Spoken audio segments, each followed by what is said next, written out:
Welcome to another episode of One on One with Mitch Lafon. I'm your host, Mitch Lafon. Joining me this week from Halen Oates, John Oates, to talk about their new Live in Dublin DVD and CD. And of course, he's got a new DVD himself called Another Good Road.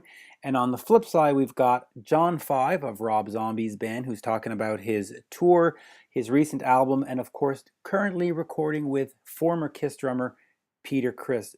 And my special guest as my co-host this week is Ron Thal, better known as Bumblefoot. Good day, sir. Good day to you. How are you? I'm good, man. Yeah. Very good. Thank you so much for letting me hop on. Yeah, I love chatting with you. And of course, you've been very, very instrumental in helping me in the past. In 2013, I put out that A World with Hero Kiss tribute CD to honor and to help raise money for the palliative care home that took care of my wife's father. And I'm, of course, eternally grateful for you for having done that. So thank you. No, I was happy to do anything I could. And what are you up to these days? You've been doing some solo recording. You've been doing some solo shows. You out with Uli John Roth on a tour. Been doing a lot of stuff. Yeah. Oh God. Well, I just got back a few days ago from Thailand. Where I did in Bangkok, I did a show with the U.S. Embassy there, a little cross-cultural thing with the local musicians, a great band out there called Illumination. We played together and did a music workshop. But before that, spent a couple of days down in Pattaya, if I'm pronouncing it right. Wow. I'm like New York. I just want to say Pattaya. You know, but I think the pronunciation. Exact. That's in South Jersey. Yeah. What are we doing? Going Pattaya? Yeah. Give me the Pattaya and the salad. That's right. That's how you get an order of potatoes. That's right. Give me the mashed Pattaya. So, first of all, that must have been absolutely gorgeous just because there was no snow. No, right? That was the best part. We left, the plane was covered in a sheet of ice. Got there, it was 85 degrees out. Just sipping on, coconuts and just enjoying the spicy food, the smiley people. It was wonderful. But the reason I was out there's a big biker festival out there, and I played 3 shows. I played the pre-party, and then I played both nights of the festival. And from what I understand, I was the first international person they had as a performer there. It's always been locals, and it actually doubled the attendance compared to last year, and they've been doing it for 18 years, so that's good. And I'm going to try and help them get more international performers to keep this going. And this is all for the kids charity called Jesters Care for Kids that they started. Same bikers that started this festival started a kids charity, and in these 3 days we raised $163,000 for kids. Wow! Now, is that for kids that are in a hospital, or is it for kids that are abused, or is it sort of everything? It's kids of all ages. Okay. It's for orphans, for abandoned kids, for underprivileged, and also schooling. It's for their education. It's to put clothes on their back, food in their belly, everything that these kids need. Well, listen. You can't go wrong helping out a children's charity. Is there a website that folks can check out? There is.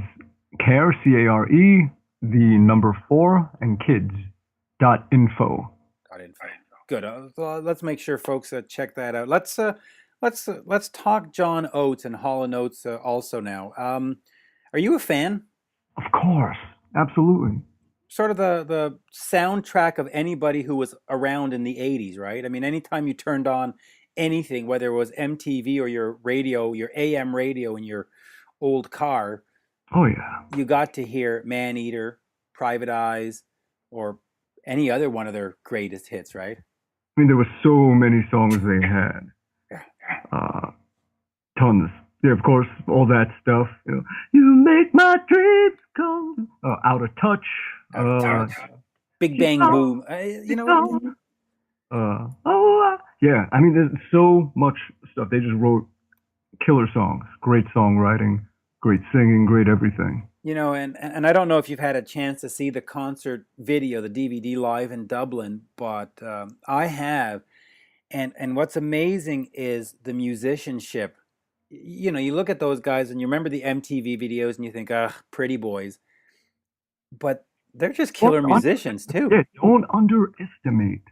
I mean, you know, you might think that because it's not all rough and tough and scary, but as soon as you try to play it, you realize, you know, this is some serious stuff. Have you ever tried to play some Hall & Oates stuff? Oh, sure, of course. Everybody. There's no one, you know, I don't know any metal band that I've jammed with that at some point, just to be completely left field, hasn't broken into, you know, Man-Eater or something like it. Yeah, it's great stuff. Now, the band also, much like Kiss, a band that you and I both like, took forever and ever and ever to get inducted into the Rock and Roll Hall of Fame, or as I like to call it, the Rock and Roll Hall of Shame, because it's shameful what they do to some of these bands. No Iron Maiden, no Motley Crue, no Cheap Trick. I mean, give me a fucking break. Excuse the language, but do you think they deserve to be in the Rock and Roll Hall of Fame? Sure, they absolutely do. And there's others, plenty others that deserve to be in there too. But as far as just, you know, without saying, oh, they should be in there and not them, and no, they deserve to be in there. Oh, everybody that's in there deserves to be in there. I know people complain maybe about whatever Madonna or Patti Smythe, and they go, "Oh, they're not really rock." Yeah, but I think rock is more of a they were culture. edgy. It's also, you know, was it someone that was edgy in their own way, and that was, I don't know if you could say controversial, but if they push the limits a little bit, which is kind of what happens with rock, and maybe that's, you know, being the advocate here, I don't know, maybe that's what it is that how they can justify a pop dance artist being in the Rock and Roll Hall of Fame, is that, you know, Like a Virgin and you know, a lot of her videos and things like that were definitely pushing the limit a bit. Yeah. Oh, I'm hearing some feedback here. You know what? Why don't we just go ahead and listen to John Oates? So here he is, John Oates, talking about Live in Dublin and his own DVD, Another Good Road. This is a great pleasure to speak with you. I grew up with your music back in the day, so. Let's start off first with Live in Dublin, because that's why we're on the phone. I was previewing the material last night, and at some point during the concert, you say, well, or Daryl says, this is our first show in Dublin. Right. What took you so long I mean, you've been around since 1972. What took you so long to get to Dublin? I don't know. I guess we moved kind of slow. No, the truth of the matter is, back in the 80s, we actually were on a UK tour, and we had some Irish dates that were set up. And I don't know what the circumstances were. Right. But I recall that the promoter, you know, it didn't come together. You know, those days were a little, you know, our loose ends were a little more loose. Right. You know, for whatever reason, I mean, maybe he didn't have it together, he didn't come up with the money, he didn't sell tickets, God knows what. But the point being is that we did not go to Ireland and do those shows. And as a kind of a alternative to that, we went to Ireland and we did some radio interviews. It was like a one-day thing. Right. We flew over, we did some radio interviews, we talked to a bunch of folks, and then we left. I went back to Ireland. I know Daryl did a solo show in Ireland. And then I went back about 2 years ago and did something called the Belfast Nashville Songwriters Festival, which is a collection of songwriters that they put together. And I had a great experience there, met some really amazing people. And then, of course, you know, this opportunity came with our last UK tour in July, and of course we wanted to do it. And to play, you know, the legendary, you know, Olympia Theater, it was, we thought to ourselves, well, you know, there's not many firsts left in the Hall & Oates experience. Well, maybe there is. Maybe I'm just not aware of it. But, you know, I kind of take them kind of seriously. So I think Daryl and I both realized that it was going to be it was going to have an extra special feel to that show. Yeah. We know the Irish audience is an incredibly musically savvy audience. They love to sing. They're great. You know, I mean, it's a musical country for that matter. And we knew all that, and so we knew going in that all the pieces were in place for a very special night, and we wanted to capture it. And that was obviously the incentive for putting the film crew and the DVD together. Yeah, and listen, I've had a chance to see it and hear it, and it looks great and it sounds great, and it also brought me back to my youth, because way back in 1983, you had recorded a concert at the Montreal Forum, if you remember. And born and raised in Montreal, and every show I've ever seen, well, back then at least, was the Forum. And it struck me as, why is this international band with all the choosing Montreal? So if I can, just for my own edification, why'd you choose Montreal? For a number of reasons. I think anytime, for a foreigner, if you go outside of the country, it adds a little panache to the event. Right. Now, obviously the great white north to our north is a foreign country, and even though it might seem close, Montreal is a very unique city in North America. It's French speaking. All those things are important. They're subtleties, but they're important. And the other thing was we had an amazing following in Canada, and we didn't play there that often. So here again, the circumstances were leading toward a kind of a special night. And in addition to that, if you just want to get into the nitty gritty, Canada has very favorable film. Yes, they do. Absolutely. Vancouver and Montreal, the provincial governments have all kinds of tax credits, and they're incentives. So hey, so when you go back and look at all those factors, that's why we did it. And another great show. I remember being on one of the movie channels back in those days. So Live in Dublin, live album. The last sort of studio album that I can recall is the Christmas album of 2006. Are we going to be doing new music at some point? Is there any point in doing new music in this day and age? Well, all very good questions. My answer is never say never to anything. Okay, that's my answer. But the likelihood of a new album for Daryl Hall and Oates is very slim, because first of all, the album doesn't mean anything as a medium. Right. It means less and less, and for us to invest that kind of energy into just making an album full of music, really, it doesn't matter that much to us.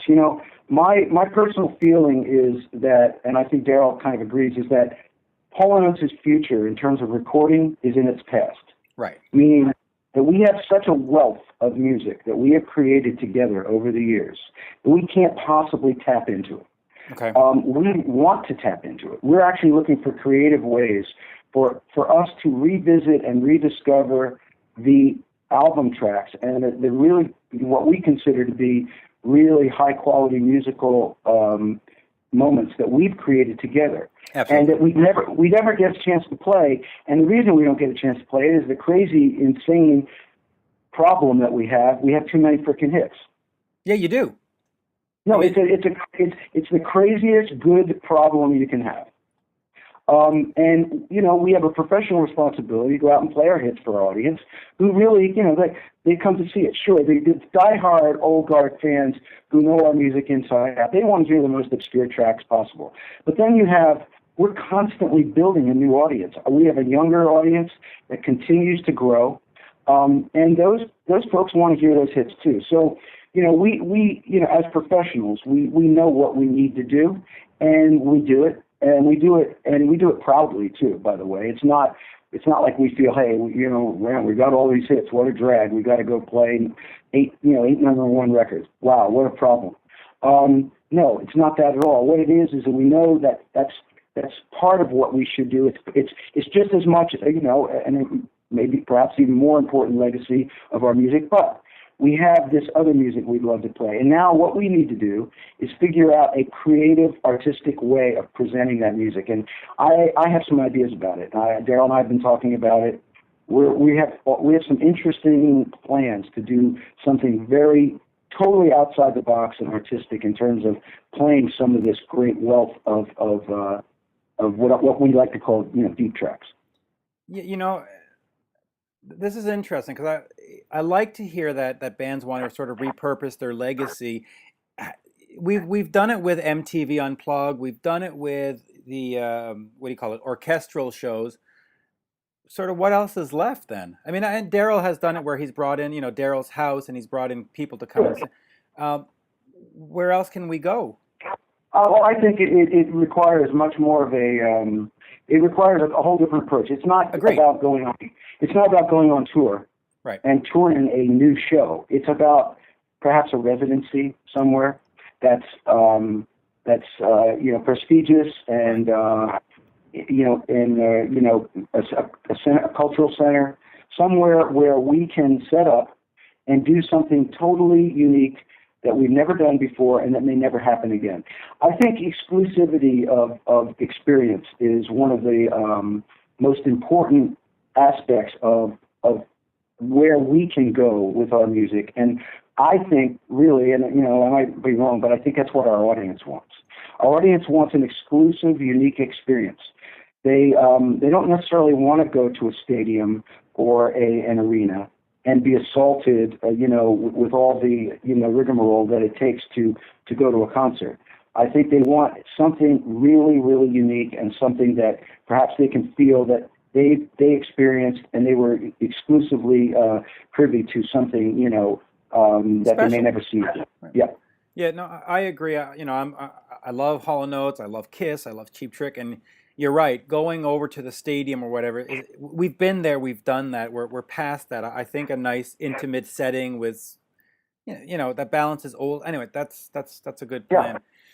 Let me ask you about songwriting for a second. If I look back, especially in the '80s, Voices, Private Eyes, H2O, all these albums, Big Bam Boom, Oh Yeah, all these albums, platinum or multi-platinum. And then you start getting into the 1900s or 1990s, 2000s. The 1900s, yeah, right. Yeah. I know we're old, but not quite that old yet. Yeah, no, the 1990s and the 2000s, and the albums aren't going platinum and gold anymore. But you're the same songwriters. We know you can write. Do you at some point feel, oh man, I can't speak to people anymore? Or is it just, well, it's market forces and whatever? I mean, do you get any feeling? It's way deeper than that. Way deeper than that. It had to do with a number of circumstances. When Daryl and I, about 1986, right. We had done, you just listed, our accomplishments, and they're there for everyone to see. Right. We played the Apollo Theater with Eddie Kendrick and David Ruffin, which in a way for us was coming full circle, because when I first met Daryl, it's one of the first things we did together in 1968 was go to New York and see the Temptations at the Apollo. Right. We looked at each other and we went, this is almost like it's coming full circle. We did We Are the World. We were part of that first time experience and that unique situation. Then we headlined Live Aid, arguably the largest worldwide, first time a concert was televised worldwide in history. Yep, we actually headlined that show. And if you look at the roster of artists that were on that show, it's pretty crazy. I mean, Dylan, Neil Led Young, Zeppelin, Black Zeppelin, Sabbath, Bryan Adams, Madonna, Duran Duran, on and on. Okay, so here we are headlining what might be the biggest show in history at that moment. And we really felt like, where do we go from here? We actually consciously thought about it. And we said, well, all we can do now is create another number one record. Anything less than a number one record, and in a way is a failure. Absolutely. We are not people who judge our self-worth on our commercial success. And we were aware of that. And I think we consciously pulled back. And you combine that with losing our manager, Tommy Mottola, when he jumped ship and went to Sony? To Columbia Records, to become the president of Columbia, and then of course Sony. Then we had we were floundering business-wise. We had signed to a new label, Arista, which we were totally uncomfortable with that. Mm-hmm. And we didn't really have a relationship the way we did with RCA. All those things combined, and then we had a sea change in musical taste. We had kind of the beginning of the grunge era. Right. In a way, and this is not to disparage grunge in any way, but it was, it was non-musical by our terms. It wasn't what we did, and the audience seemed to want to hear something else. They were more interested in the rawness and the essential kind of, energy that grunge was really bringing to the front. And we weren't part of that. We never could be part of that. We didn't want to be part of that. And I think we just consciously pulled back. We just said, you know what, this isn't our time. We've had our time. Right. There'll be another time. And what we did was, I consider to be the most important thing that ever happened. I actually started a real life. I moved to Colorado. I got divorced. I moved to Colorado. I started a new family, got remarried, built a house, stayed home, skied 100 days a year for 20 years, started to live a different style of life. I put music in perspective. Daryl was doing other things. And I think it was probably the best thing we ever did, because when we never really broke up. We just drifted away for a bit. We just mutually decided that it was a good time to step back, and we did. And stepping back led to, when we came back from that, which was 1996, we felt, well, yeah, we can make an album, but it needed to be made independently. We didn't want to be part of a record company. We felt that the mainstream music business was already on its dying. I think, and to our credit, I know I'm talking fast. I've had a lot of coffee this morning. But, no, it's fine. It's perfectly fine. I believe to our credit that we were one of the first kind of, more classic or legacy artists, whatever you want to call it, who took that plunge to actually go independent. We made our first independent album way ahead of the curve. And we realized that it's more important for us to be true to ourselves. And if people want to buy our music, they'll buy it and they'll like it.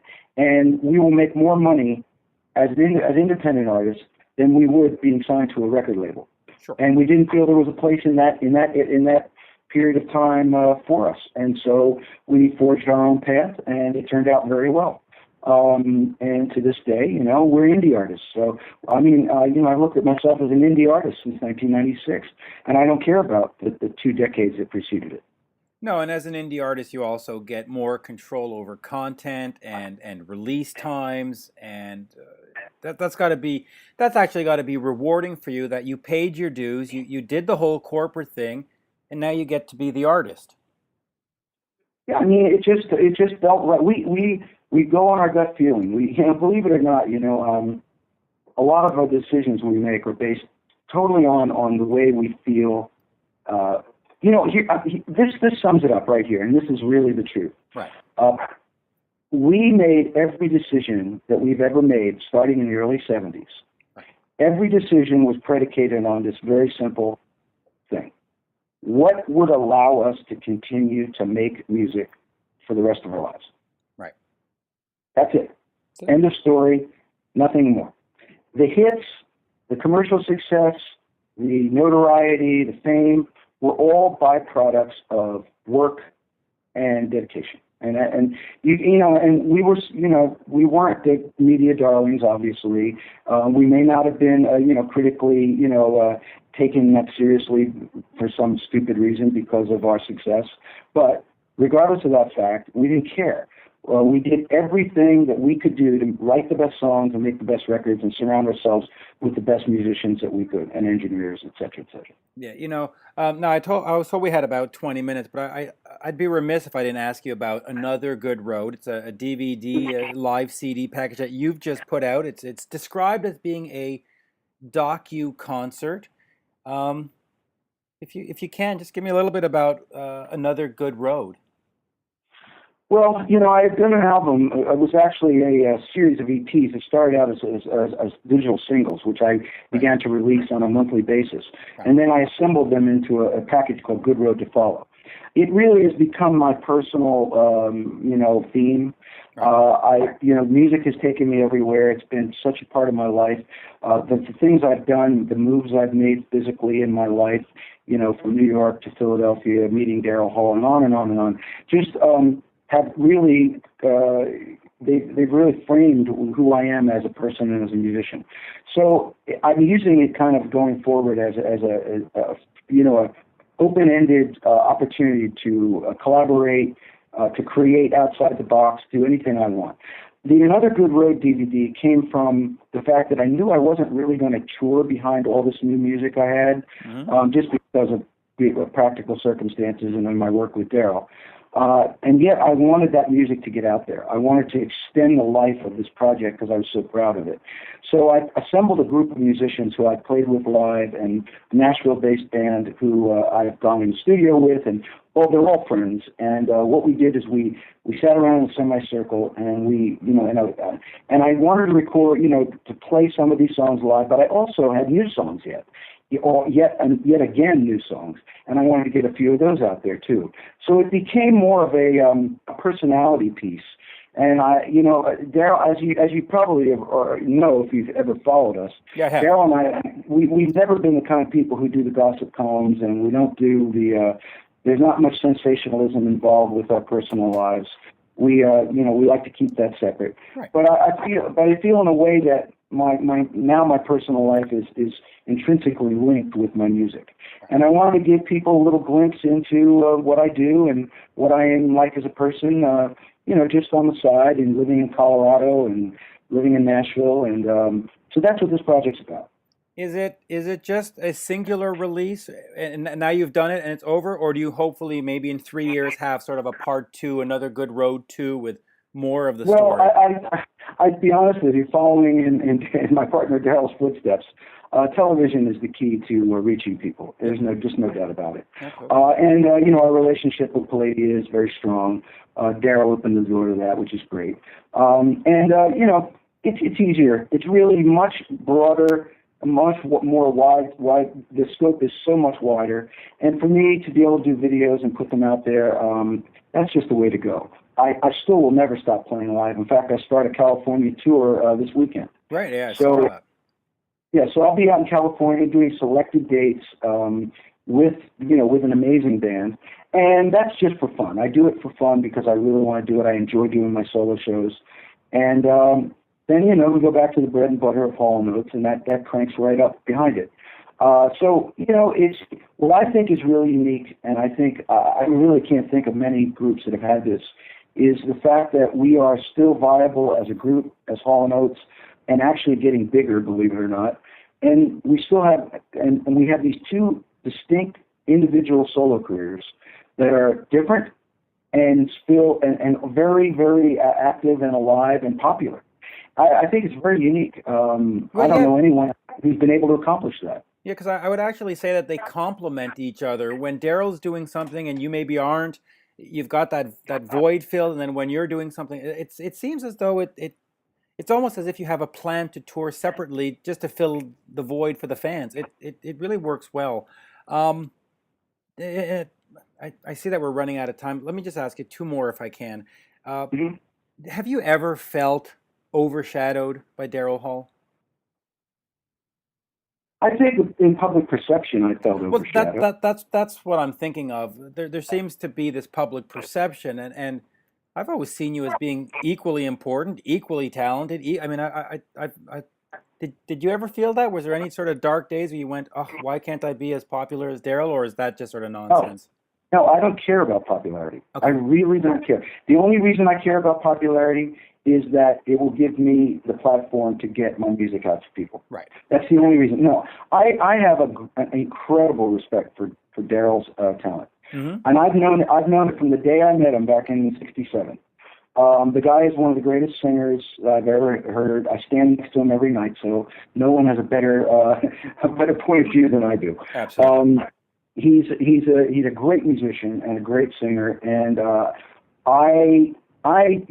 for me to through ego to try to undermine or thwart that type of talent, that would be stupid. It's just an asset to me. Okay. I'm a very practical person. I know what he brings to the dance, and it's powerful and it's good. So you know what? I think this is an opportunity for me with Another Good Road to really show what I do and show it in a very in a very personal way, because my thing is very personal. and it's very accessible. So you know what? I think it's all good. It really is. And listen, I could go on for the next hour, so but I'll finish with this. When you were inducted into the Hall of Fame and Kiss was inducted into the Hall of Fame seems somewhat dismissive, like, ugh, we sort of got to let them in because they've been banging it. Did you feel the same way? And if so, why bother showing up? Because I personally don't have any respect for the Hall of Fame. I think it's just a corporate sort of sham. But did you feel welcomed? No, I didn't feel welcome. I felt like a stranger at the party. Right. I felt like it was almost like a Lifetime Achievement Award, where our creative life is nowhere near over. It was, you know what? The honest to God truth is that I was much more satisfied and much more honored to be inducted into the American Songwriters Hall of Fame. Right, in 2004. Because honestly, without those songs, we wouldn't be in any kind of Hall of Fame. To be alongside the giants of American songwriting, that down through history, I look at it from a historic perspective. I like to look at the music that we've made in the scheme of great American popular music, and that was heavy for me, and I was very honored for it. The Rock and Roll Hall of Fame felt like a great TV show. It was unbelievably good for our brand. The fallout from it has been nothing but positive. I'm not going to say anything negative about it, other than it was a long night of a lot of sitting around, and yeah. and now I got another trophy to put on the piano, and that's great. And seriously, I think the world seems to be much more impressed over our induction than we are. Yeah, and I think at the end of the day, the world is a lot more impressed with when you hear Out of Touch, Maneater, or any of the great hits, and when you say Rock and Roll Hall of Fame, they go, yeah, okay, just let's play these songs that are part of our heritage and part of our, they're iconic bands. So, John, a great pleasure. I mean, I could have gone on for the next 45 minutes, but thank you. It's absolutely wonderful. And that was that was a good review. A good interview. Sorry. Yeah, very good. So I appreciate that. Absolutely, and hopefully we'll see you in Montreal soon. It's God, I can't even remember the last time you were here. Quite frankly, it's been quite a while. So we got to change that. We got to change that this summer or this year. Okay, sounds good. But thank you, John. Great pleasure. You got it. Thank you so much. Bye-bye. There you have it, folks. My interview with John Oates of Hall & Oates, Live in Dublin is their new DVD. Ron, God, you got to love John. Always a pleasure to speak to. Oh, yeah. And always, always, always. So speaking of John, I guess this is our John theme. Let's go over to John 5. He's been with Rob Zombie for many, many years, Marilyn Manson for a little bit before that. Are you a huge Rob Zombie fan? Do you like Zombie? I do. I remember, God, like 20-something years ago, having a cover band in Staten Island, and we would do Zombie covers, and yeah. Have you ever shared a stage with Zombie? Has any of the bands you've been in been on a festival date or opened? Oh yeah, I'm pretty sure. Yeah, it really is fascinating that whole makeup and that visual presentation that they do. It's very cool. Yeah, they put on a great show. Yeah, I remember one time I saw them opening. Was it opening for Ozzy about 5 years ago, 6 years ago? Great show. Would you do that if somebody called you up and said, "Hey, we need you to put on a mask and makeup and blah blah blah"? I mean, would you do the whole visual thing like that too, or is that not? Oh, I would. I have no problem with that kind of stuff as long as the people are cool and I like the music. Now, when you think about it, a couple of years ago, you did these few gigs with Rex Brown and Brian Tichy and Mark Zavon, where you went out and did some Kiss songs as a live. That was a great experience. Did any of you decide or talk about, hey, maybe we should put the makeup on and really make it wild and wacky? We talked about it. We all felt that we did not want to try and be Kiss, Right. playing Kiss songs. We wanted to be fans playing Kiss songs. Right. We wanted to be who we are and say, no, we're not trying to be a tribute, Kiss cover, Right. complete, like doing the whole thing. We just want to celebrate and enjoy the music that we love that inspired us to do what we do. Yeah, and that's probably the right decision, because it would have been maybe, in fact, probably would have been strange to see like somebody like Rex Brown in Gene makeup. It would have been like, well, dude, you're the guy from Pantera, it's. But I've seen a lot of those videos on YouTube. I wasn't able to attend a show myself. You guys sounded great.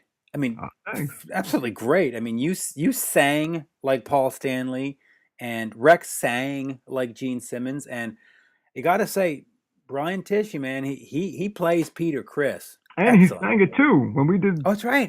Black Diamond. Right. He nailed it. Yeah. Now, speaking of Peter Criss, and let's get back to John 5.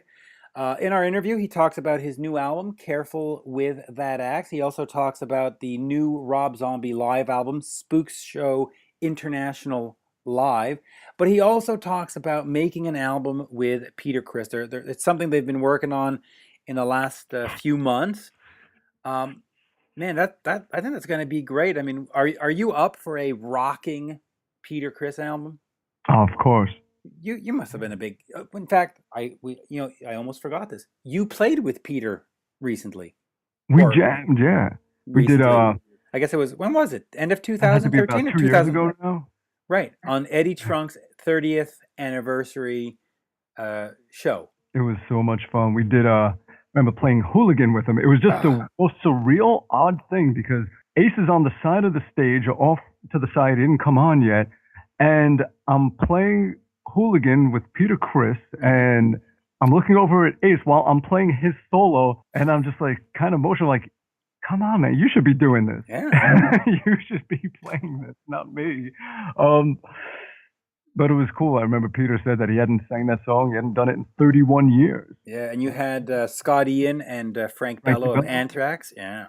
Yep, and Mike Portnoy was there. Oh, that's right. And, on stage playing drums along, doing sort of a double drum thing with Peter. Yeah, we did Lover All I Can, and Ace was on for that. And me and Frankie were doing the vocals together. And listen, as a kid growing up, you liked Kiss. Were you sort of melting on the inside going, oh my God, if I'd ever told, at 12, if somebody had said to me, you'll be on stage with Ace and Peter someday, right? Was that sort of a childhood moment going on there? A little bit. I just find no matter what, you could never predict where your life is going to be. Right. And I always say, like, if I count back 1 year, would I have thought I would be doing today what I'm doing? And with who or whatever it is, good or bad, and it's always no. Like I wouldn't have predicted that, a year before. I wouldn't have said, oh, a year from now, you're going to be on stage jamming old Kiss songs with, I would have said no. Yeah. Or whatever it is, or just, you'll be putting out your next album a year from whenever. No, you don't know. And that's the beauty of things. I love the unpredictable. Is that one of your top 3 moments of your rock career, other than meeting me? Meeting you is really the first, second, third, and fourth, and fifth, top moments of my life. All right, I fill in the top 9 of the top 10, and then it was playing with Ace and Peter. Oh, being born, just so I could start just so I could meet you. That's right. That's funny. But but jokes aside, though, that must have been top 3. I'm not joking. No, well, of course not. But that must have been top 3, right? Ace and Peter. That's a good one. That's definitely a good one, yeah. Yeah, do you have a number 1? I don't know.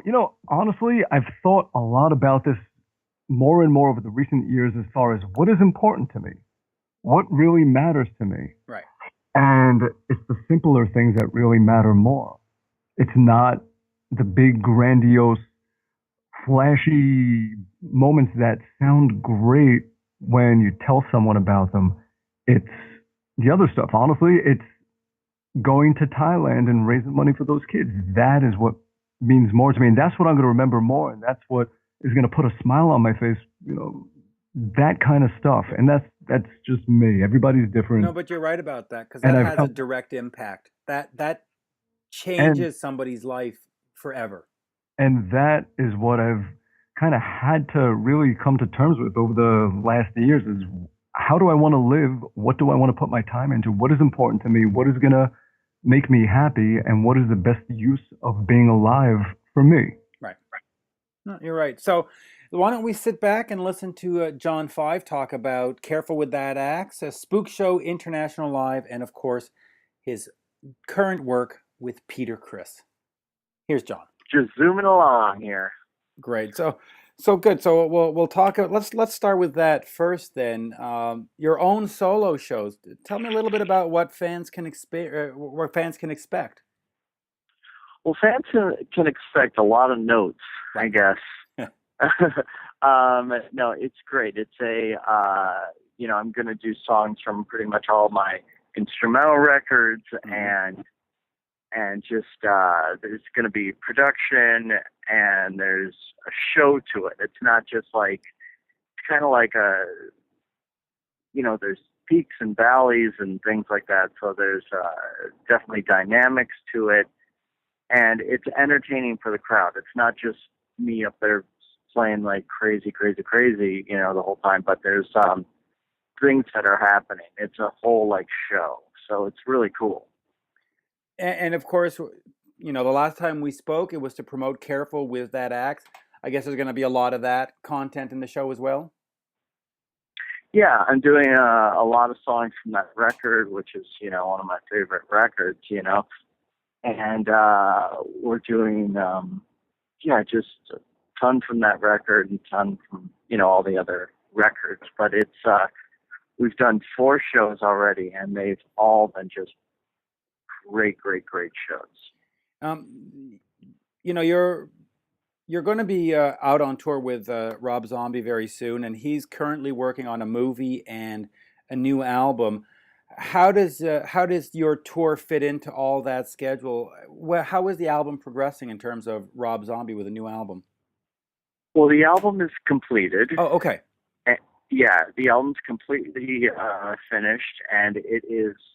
Me being a Zombie fan, I can say this, before I was in a band or anything, because I know his catalog so well, but it is by far the best Rob Zombie album he's ever done. It's incredible. It's heavy, great songs. I mean, I'm so proud of this record, and people are really, really going to enjoy it. Other than just the guitaring, how much do you participate in the record? Do you come in with song ideas? Do you write lyrics, or you just sort of play guitar? No, I just write the music and play guitar. That's okay. It. So he writes the melody and lyric and all that stuff. So I just do the music to it. Last time we spoke, you mentioned that you like or you want the opportunity to score movies and work in that side of, on the film side of the industry. Rob is doing 31. A film that's going to come out either later this year or next. Are you scoring any of the film? I am. I'm going to score it with Rob. Okay. And but yeah, I'm not. I'm probably just going to do Rob's movies. It's not my ambition to score other movies. I'll probably just do Rob's movies. Okay. And how do you approach that compared to approaching doing an album with Rob? Well, it's a lot of work. There's sometimes, no key signature or no time signature or, anything like that. It's really tough because the whole key is not to distract the audience from the movie. So it's a real art in itself.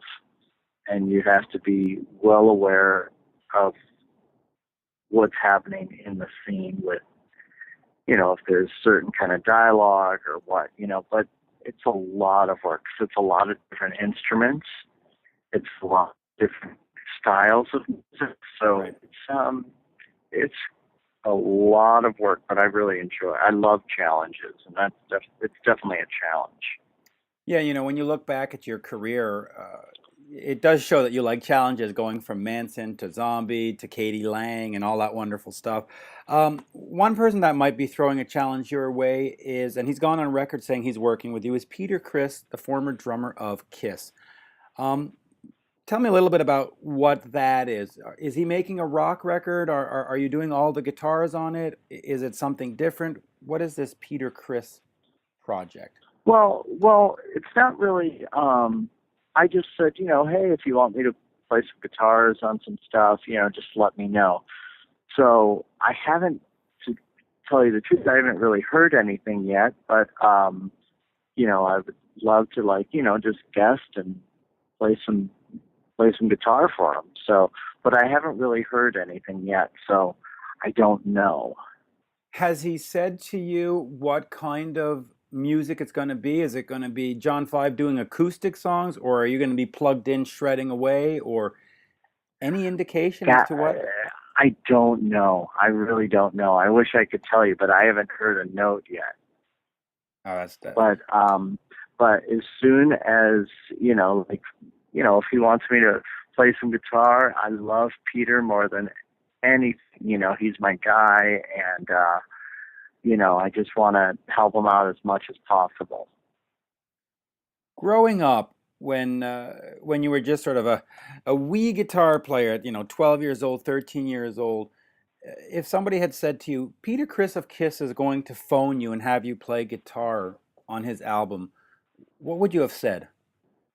I know, it's so crazy. It's and all those guys are my friends, but I'm really close to Peter. I just talked to him yesterday. We are really, really great friends. He's like my brother, so it's great. We really enjoyed speaking with each other and seeing each other when we can. He's just a great guy, and I'm so proud to have him, to call him a friend, because he's such a great person. Absolutely. And it's awesome. It's got to be, and of course you did stuff with Paul Stanley before, so now you just need to get Gene and Ace to allow you to to guest on an album, right? Well, I rocked with Ace already. That's right. Did his instructional video, and then I went on stage with him. Yeah, so Gene's the only one, but and I know Gene really well too. So that'll be coming down the pike at some point. Yeah, pretty soon. Spookshow International Live is going to be released later this year. Tell me a little bit about that. Because the joke in the industry is when they say live album, you should always put the live in quotes. How live is this live album? And just tell me a little bit about putting it together. Now, I'm really glad you asked that, because I think the record comes out in like 11 days or something. But Here's the thing. Rob will say, hey guys, we're recording tonight and tomorrow.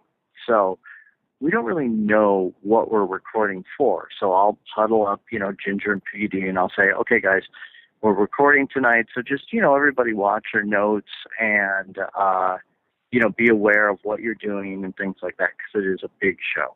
Right. And so we're like, okay. So the band is so good and so tight. I will tell you this 1,000%. That album is 100% live. There's not even an overdub. Wow. There's nothing done to the record. And here's how I can just say it for sure. They mixed it in back east, and I live in California, and so does Piggy D and Ginger. And they mixed it completely. Everything is 1,000% live, and it's from, I think, 2 nights. And they just put it together, and it is so cool, because I love real live albums. Yeah. And they don't really exist. There's a few out there, but when you look back, and we were just talking about Kiss, we all know that they've had touch-ups. You look at, Aerosmith. Everybody plays around. So this one is guaranteed 100% live. Guaranteed. Now, there are very few real live records. Right. Very few. So it's because I love real live albums. It's Mhm. it's such a great art. So yeah, I'm really excited for it to come out. I'm so excited. Yeah, I'm looking forward to it too. And of course, Rob Zombie is, of course, heading out on tour in June. You're coming up to my part of the woods. I'm in Montreal, but you'll be out in the Amnesia RockFest down the street. Um, what can we expect on the tour this year? Any new sort of effects or lighting changes or anything? New makeup All designs? all sorts of good stuff is going to be coming your way. I don't want to give too much away, but we're really excited. Who's on that bill? I think who is it? Oh God, hold on. I have it right. Hold on. I do have it in front of me. Give me 1 second to punch it up on the computer here. It's a very, very unique. Interviewer. Here it is. Okay, hold Do you on. know? Yeah, it's Linkin Park, System of a Down, Slayer, Snoop Dogg, Pixies, The Offspring, Deftones, Sublime with Wow. Rome, Rancid, Bad Religion, Refused, and of course the Grammy Award-winning Tenacious D, and then Rob Zombie. That's awesome. What a rad show that's going to be. Is it over 2 days or? Yeah, it's over 2 days, and it is a very interesting venue because it's in a place called Montebello, Quebec, which is sort of in the middle of nowhere. There's really no hotels. There's nothing. Motley Crue and Alice Cooper, who played it in the last couple of years, had to stay in Ottawa, Canada, which was an hour away, just to have a hotel. And Wow. it's a it's a really interesting vibe. It really is sort of out in a cornfield with just nature around you, and you know, fans seem to Okay. dig it. Fans seem to dig it, and the lineup this year is certainly um, different. When you see Rob Zombie followed by Rancid, followed by Snoop Dogg, then the Pixies, that's not your regular rock fest fare, right? Right. But I love it. I think but it's a music festival. Yep, And that's what we have to remember. It's music. yep. That's what's great about it. Yeah, and they run it late too. Last year, Motley Crue only took the stage at midnight. So, Wow. so yeah, they'll keep you up and running all night. Okay, good. So not bad right there. The last time we did an interview, which I guess was in June of last year, you had mentioned this album that you had completed with David Lee Roth, and then of course, pretty much every website ran with that as the highlight of that interview. Um, did you hear anything back from David Lee Roth after that? Did he say, "Hey, you shouldn't have said that," or "Hey, yeah, we should really put this out," or anything? Any Well, no, development?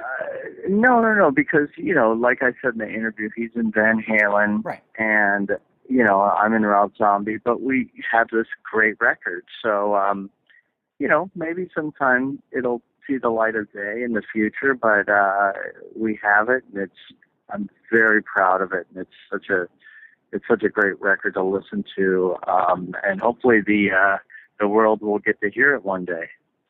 Yeah, I really hope so. And I also hope we had talked about having the Voyeurs 2 album remixed and redone and have the rock version with your full guitars. I certainly hope that comes out too. That would Yeah, certainly that'd be be a sweet. lot of fun. Now, That'd be a lot of fun. like I mentioned, you've done stuff with Katie Lang, you've done stuff with Marilyn Manson. Just tell me a little bit about being in Rob Zombie or being, part of Rob Zombie's band. What does that mean for you as a guitar player and professionally also, just to be in that kind of band? Well, it's like, being in a band with your best friends, it's really the greatest band I've ever been in. It's the best time I've ever had touring, being around people. It's, I wouldn't trade it for the world. It's just, Right. it's my life, It really is. Careful with That Axe came out in August. The album before that, God Told Me To, was in 2012. The Art of Malice, 2010. There seems to be maybe by accident, a 2-year kind of hop, skip, and a jump to albums. Are you working on the next solo album, and are you sort of looking at 2016 for a release? I might do a live record. I haven't, I think because I've never done one. I've done a zillion records, and I think I'm going to do a live record. And I think it'll be rad. Yeah. I've never done one. A real live record, So, how we do in Zombie, completely live, so just get the greatest performance and do it. Well, since you're on tour right now, do you think that any of these shows that are coming up? Oh, absolutely. You might start taping them? Absolutely. We recorded a whiskey show in Los Angeles, right. And, we're gonna, that's what I want to do. That's what I would really want to do. Oh, that'd be kind of cool. And a couple new songs will be on it too with studio, kind of like how Triple M 2, they did it. Right. With the side 4, as they call it. Yes. Is that something then that's actually going to happen? I mean, it doesn't sound as though it's a wish. It sounds as though the wheels are in motion and this thing is going to happen sooner rather than later. Yes, I would say it's going to happen. Yes. And in terms of the new songs, is this something that you'll record once you're off the road, or do you already have sort of some songs sitting around going, this would be perfect? A great question. We have a new song in the set called Mad Monster Party that we have that I've come up with, and we've been playing it live. So It's really cool. Yeah, and so that's great. Boy, John, there's so much I can ask you about. I'm just trying to figure where I should go next here. Wow. Do you keep in touch at all with Marilyn Manson? I do. I see the guys and everybody every little once in a while, and I say hello. And he's got a great new record and a great band, and he's doing awesome. I'm so happy for him. Yeah, and the one last guy that I want to ask you about here is Robin Zander of Cheap Trick, another one of the great 70s bands. It's been reported over the years that at some point you recorded some demos with him. Can you tell me a little bit about what those were? Were they ever used? Is this another one of these unreleased albums, or what was that? Well, what happened was it was, I think, one of the very first professional sessions that I've ever done. And, I was called in, and I was this little kid, but I was starting to do sessions, and I did them really cheap, and I did them fast. And I did some recording for Robin Zander.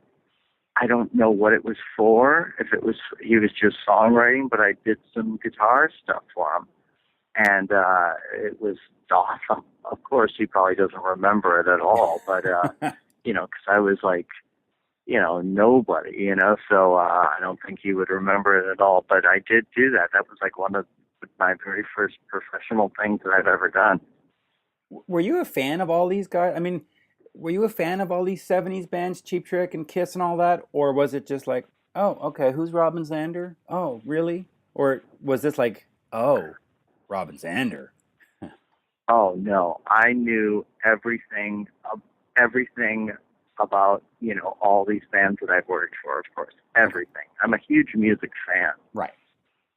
Yeah, absolutely. Yeah. Oh, my God, of course. 100%. As a huge music fan, what would you think is the state of the industry? A lot has been made of CDs aren't selling anymore, and digital downloads aren't selling anymore, and the vinyl thing it was just a phase. Everything is, everything is sinking and it's all collapsing.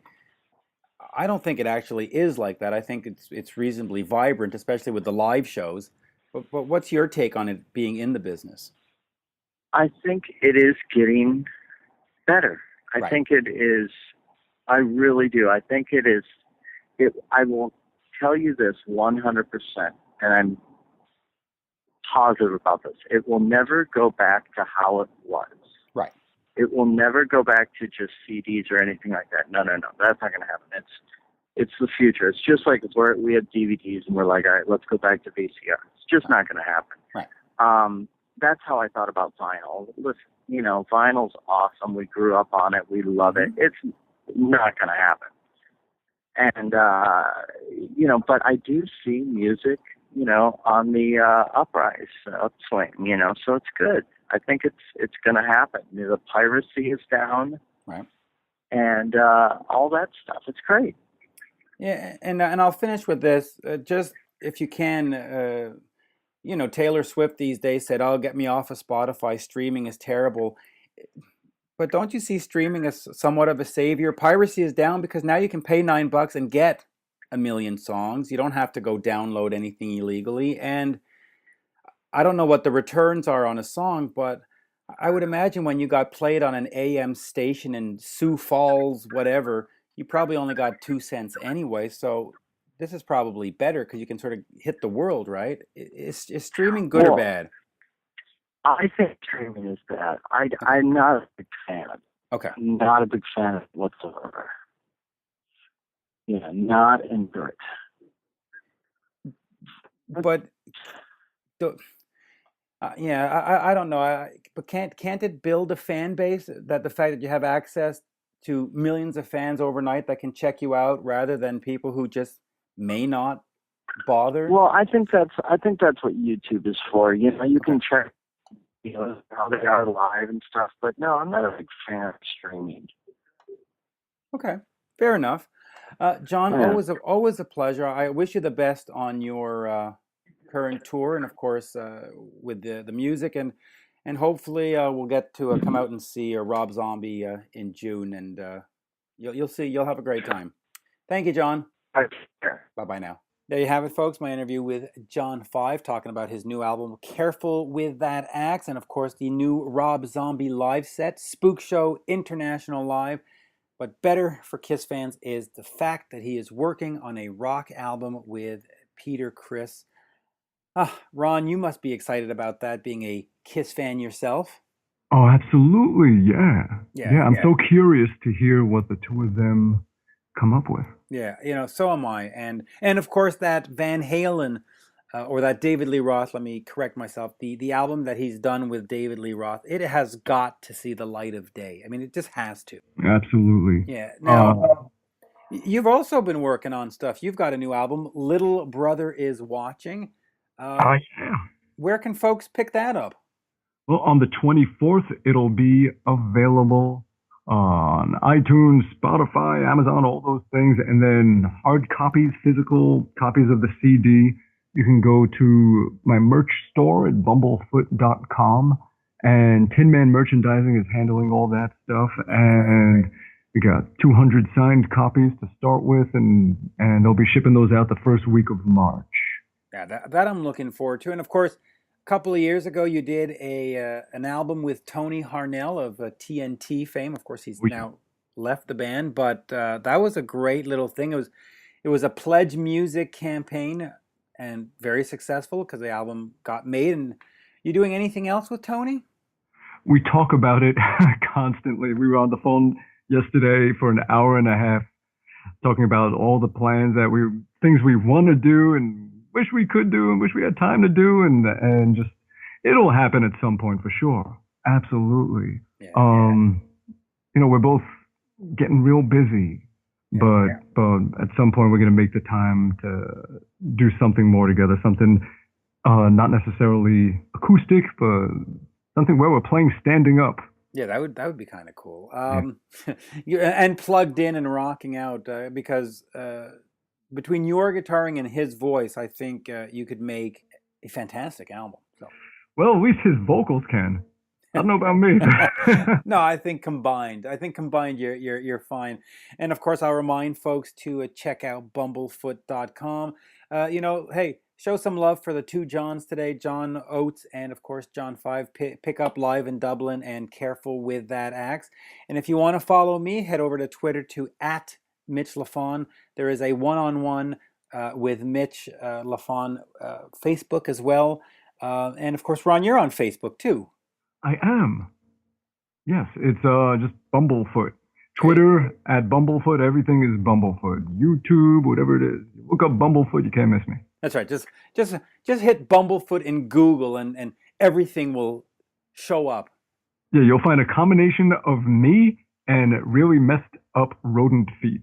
Right, because it is a not a veterinary disease. It's an animal disease. Right?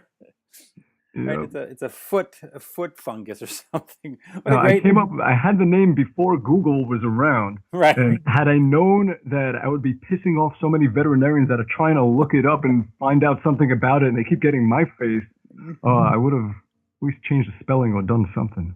Yeah, because your wife is a veterinarian, right? She is, yes. And so that's as she was studying all these things, you thought, hey, that would be a cool name for a guitarist, or a good name for a stage name, right? Well, that's pretty much the story, sort of. Not right? really. It's probably the worst name I could ever think of. It started off, it was the name of a song that became the conceptual song, theme song for my first album I had on Shrapnel and Roadrunner back 20 years ago. Called The Adventures of Bumblefoot, named every song after a different animal disease. And then after that, when I put my band out there and we started touring and putting out albums and everything, the music was so quirky and Zappa Primus-ish, Mr. Bungle Faith No More-ish. It seemed like Bumblefoot was a good band name. And then over all the years of doing that and putting out those albums, it just became like a nickname. Yeah. Hey, it's stuck. And of course, like you said, when people Google it now, they will either see your face or some really gnarly pig's feet or whatever. So, it's either a gnarly face or a gnarly foot. Yeah, so there you go. And of course, Little Brother is watching on iTunes and physical copies, bumblefoot.com. Thank you, folks, for listening. Hope you enjoyed that. And for myself, talking to John Oates and, of course, John Five. Great pleasure. And of course, talking with Ron, great pleasure. Thank you, Ron. Pleasure. Thank you so much. There you go. Cheers.